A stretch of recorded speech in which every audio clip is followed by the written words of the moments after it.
Hello दोस्तों, आप सभी का केडी एक्सप्लेन 29 में स्वागत है। आज मैं आपके लिए एक्सप्लेन करने जा रहा हूँ send you my first stream के एपिसोड 6 से लेकर 7 तक। अगर आप लोगों को वीडियो पसंद आता है तो आप लोगों से रिक्वेस्ट करता हूँ आप लोग चैनल को सब्सक्राइब करें, वीडियो को लाइक करें और अपनी राय जरूर दें। तो आइए चलते हैं एक्सप्लेनेशन की ओर। एपिसोड की शुरुआत में आओ तियांग ने यांग यांग को शादी के लिए प्रपोज किया। वो उसे अंगूठी पहना पाता इससे पहले ही उसकी सौतेली बहन आकर कहने लगी, सिस्टर इससे शादी मत करना, मैं इसके बच्चे की माँ बनने वाली हूँ। आओ तियांग ने यांग यांग को समझाने की कोशिश की। यांग यांग उसे थप्पड़ मारते हुए कहने लगी, तुम उसके साथ में सो चुकी हो और उसके पेट में तुम्हारा बच्चा पल रहा है, अब और क्या बताना चाहती हो। उसके मुंह पर बुके मारकर वहाँ से चली गई। बाद में यांग यांग बार में बैठकर दारू पी रही थी। वहाँ पर उसकी सिस्टर ने एक आदमी को उसे परेशान करने के लिए भेजा, जिसके लिए उसने उसे पैसे भी दिए। वो आदमी आकर यांग यांग को परेशान करने लगा। तब मदद के लिए यांग यांग ने एक आदमी को रोका। उसका नाम गुचेन था, वह एक कंपनी का प्रेसिडेंट है। उसने यांग यांग की मदद करते हुए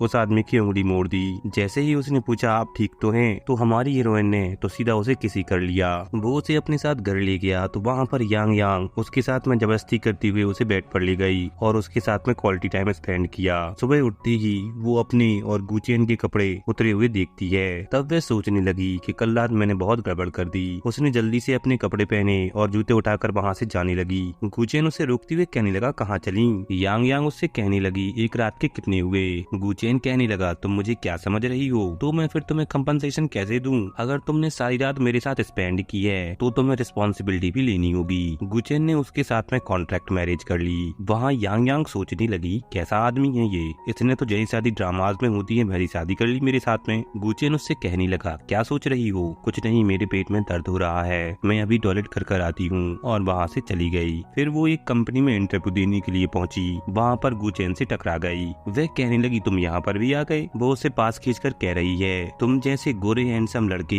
लड़कियों को फंसाने में एक्सपर्ट होते हैं। गुचेन उससे कहने लगा, जहाँ तक मुझे याद है उस रात तुम मेरे साथ में जबरदस्ती कर रही थी। यांग यांग कहने लगी, तो क्या हुआ, उस रात मैंने पी रखी थी। जैसे ही उसने गुचेन को दूर किया तो वह उससे कहने लगा, अब हम लोग लीगली हस्बैंड वाइफ हैं। यांग यांग ने उसे फिर से दूर किया और कहने लगी, मेरे पास मत आना। वहाँ पर चाव आकर कहता है, कोई मार्शल आर्ट मत दिखाना यहाँ पर। यांग यांग उससे कहने लगी, मैं यहाँ पर इंटरव्यू देने के लिए आई हूँ, ये मुझे परेशान कर रहा है, सिक्योरिटी गार्ड को बुलाकर इसे पकड़वा दो। तब चाव ने गुचेन से माफी मांगी। जीएम ये नहीं है, यहाँ पर इंटरव्यू देने के लिए आई है। यांग यांग कहने लगी, तुम जीएम हो? क्यों, क्या हुआ? मतलब तुमने मुझसे पहले चीटिंग कर शादी की, फिर चाव से कहकर मुझे इंटरव्यू के लिए बुलवाया, तुम दोनों ही स्कैमर हो, मैं जाकर पुलिस में इसकी रिपोर्ट करूंगी। गुचेन उसे पकड़कर कह रहा है, तुम फिर से भागने वाली थी। वो उसे खींचता हुआ अपने साथ में अंदर ऑफिस में ले गया। वहाँ पर गुचेन ने कहा, तुम्हें और कुछ सबूत चाहिए है? Business registration, share ownership certificate. हमारी हीरोइन ने कहा, नहीं नहीं, अब कुछ नहीं देखना है। वो उससे कहने लगी, तुम मेरे करीब क्यों आ रहे हो? देख रहा हूँ तुमने कॉन्टेक्ट लेंसेज तो नहीं लगा रखे। नहीं, मेरी आंखें ठीक हैं। अगर ऐसी बात है तो तुम्हें यकीन होना चाहिए कि तुम गलत जगह पर नहीं हो। तब हमारी हीरोइन ने सिर हिला दिया।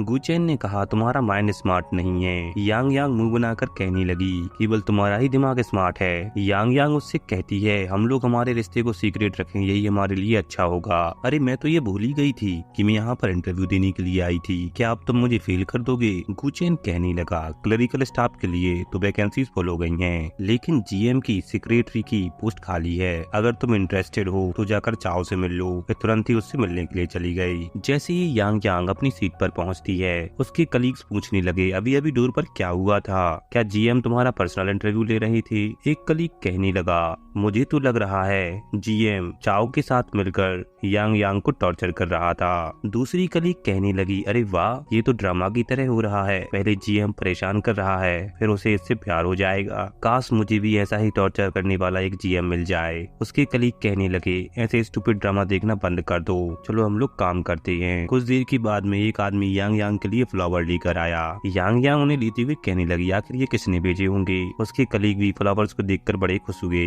गुचेन ने आकर उन फूलों को फेंक दिया, कहने लगा, मेरे ऑफिस में आओ, काम है। जैसे ही वो वहाँ से गई तो उसकी कलीग कहने लगी, जीएम के फेस को देखकर तो लग रहा था कि वो यांग यांग की परेशानियां बढ़ाने वाले हैं। अंदर जाते ही गुचेन ने कहा, अगर तुम अभी भी सिंगल हो तो मैं कौन हूँ? यांग यांग कहने लगी, अभी मैं शादी की आदी नहीं हुई हूँ। तो हमारा हीरो कहने लगा, मैं तुम्हें यूज टू करा देता हूँ। यांग यांग उससे कहने लगी, तुम्हें नहीं लगता हमने शादी जल्दीबाजी में कर ली? अगर कुछ दिनों के बाद न तुमने मुझे डाइवोर्स दे दिया तो क्या शादी के पहले पहले ही दिन तुम मुझे छोड़कर चली गई थी और अब तुम डाइवोर्स की बात कर रही हो। यांग यांग कहने लगी मैं वापस आ जाऊंगी। गुचेंग ने कहा तो ठीक है, चलो हम लोग साथ में घर चलेंगे, अभी जाओ काम कर लो। काम खत्म करके वो गुचेन को बिना बताए घर निकल गई। रास्ते में उसे हाओ तियांग और उसकी स्टेप सिस्टर मिल गई। यांग यांग उससे कहने लगी अगर तुम यहाँ अपनी फीलिंग बताना चाहते हो तो कहीं और जाकर बताओ। हाओ तियांग उससे कहने लगा तुम मेरे साथ में घर चलो, तुम्हें काम करने की जरूरत नहीं है, मैं तुम्हारी देखभाल कर सकता हूँ। उसकी बहन भी कहने लगी सिस्टर ऐसे एक और मुकाते कर तो देखो। यांग यांग कहने लगी तुम लोग चले जाओ यहाँ से, वरना मैं पुलिस को बुला दूंगी। तभी वहाँ पर गुचेन आ गया।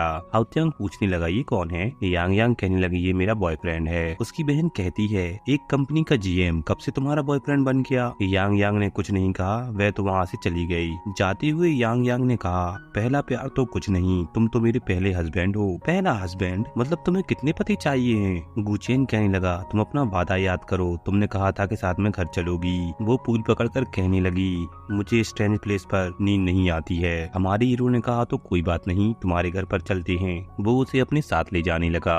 यांग यांग उससे कह रही है मैं नहीं चाहती हूँ कि तुम मेरे साथ मेरे घर चलो। घर पहुँचते ही गुचेन ने कहा छोटा है पर बेड पर सो सकता हूँ। यांग यांग कहने लगी मेरा बेड है। गुचेन कहने लगा अभी हमारा है। यांग यांग ने कहा ठीक है तो मैं सुबह पर सो जाऊंगी। यांग यांग जाकर सुबह पर सो जाती है। गुचेन ने उसे गुड नाइट कहा। वो सोने ही जा रहा था कि यांग यांग सोते हुए सोफे से नीचे गिर गई। गुचेन जाकर उसे उठाकर बेड पर लेटा देता है। वो उसका हाथ पकड़कर कहने लगी हाओ तियांग तुमने मेरे साथ ऐसा क्यों किया। गुचेन उसे शांत कराता है। सुबह जैसे ही यांग यांग की आंख खुली तो वह उठकर गुचेन को देखती है। वो कहने लगा जाओ जाकर ब्रश कर लो, जब तक मैं ब्रेकफास्ट रेडी करता हूँ। वो सोचने लगी ये तो बड़ा हैंडसम है। फिर दोनों साथ में बैठकर ब्रेकफास्ट करते हैं। वो उसे ब्रेड खाते हुए देखकर कह रही है बड़ा प्यारा लग रहा है। गुचेन ने उससे कहा अगर तुम जल्दी नहीं खाओगी तो हम लोग लेट हो जाएंगे। उसने दूध पिया और कहने लगी चलो चलो। गुचेंग ने उसे रोका तो वह उसे किस करती है। फिर क्या था हमारे हीरो ने उसे अपने पास खींचा और शुरू हो गया। जैसे ही वह वापस पहुंची उसकी कलीग कहने लगी तुम्हारा चेहरा इतना लाल क्यों है। वो कहने लगी मेरे घर पर एक डॉग है जिसने आज मुझे बड़ा परेशान किया।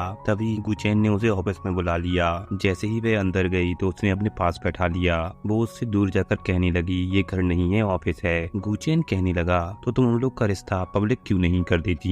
यांग यांग ने कहा अगर तुम कुछ दिनों के बाद मुझे छोड़ दोगे तो मुझे परेशानी ना हो, इसलिए मैं ऐसा नहीं कर रही हूँ। हमारे हीरो ने उसे गले लगाया और कहने लगा ऐसा नहीं होगा, मैं तुमसे जल्दी ही शादी कर लूंगा। तभी वहाँ पर चाओ आ गया। कहने लगा यांग यांग तुम यहाँ क्या कर रही हो। गुचेन ने कहा मैंने इसे लेट आने पर डांटा तो ये रोने लगी। फिर वो घर जाकर गुचेन की ट्रिप पर जाने के लिए तैयारी करती है। गुचेन ने घर पहुंचकर उसे गले लगा लिया। वो उससे कहने लगा तुम मुझे कभी छोड़कर मत जाना। हमारी हीरोइन ने कहा अभी मैं तो नहीं जा रही हूँ, लेकिन तुम जा रहे हो बिजनेस ट्रिप पर, मैंने तुम्हारा सारा सामान पैक कर दिया है, एक बार चेक कर लो। हमारा हीरो सामान छोड़कर उसे किस करने लगा। वो उसे रोकती हुई कहने लगी बस करो, मुझे कल काम पर भी जाना है, उसकी तैयारी करनी है, तुम जाओ जाकर सो जाना। वो उससे कह रहा है तुम अपना ख्याल रखना।